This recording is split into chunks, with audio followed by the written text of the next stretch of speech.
sort of moved like a zombie. Its legs were all twisted.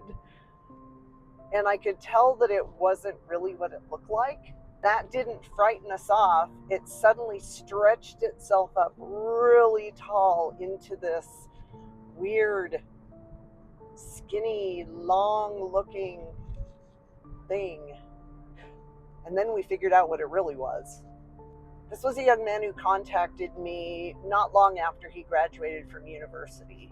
In his initial email, he mentioned an attachment that he could actually see something with him all the time. He said that he'd been suffering some severe depression that had gotten worse since he'd graduated from college a couple of years before. As soon as he moved into the frat house, he started to feel like he wasn't alone. He said that his room was in the basement. It overlooked a garden area in the back of the house. That he would often see, he said, people. It looked like people milling around in the backyard that he knew weren't physically there.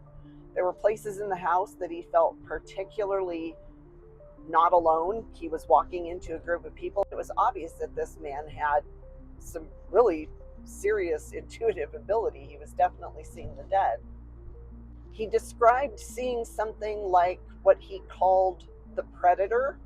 He described it like in the movie The Predator, where you would see like something cloaked almost moving. So you would get the sense of a size and a shape and a form, but not be able to see the details of it. And he said he would see it along the wall of his room, but also in other areas of the house. He would hear it whenever he was on the phone.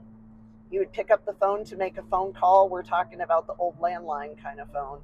He'd pick up the landline. He would hear someone talking.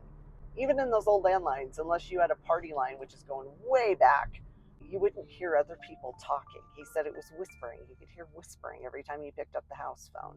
Even more terrifying, he found that when he was writing term papers, he would blank out. He said blank out. I didn't really know what that meant. It didn't really qualify as lost time. He remembered the process of writing, but when he would snap out of it, his words, there would be lines and lines of writing that weren't his, almost like automatic writing.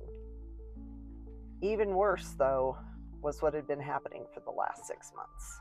It got a lot worse.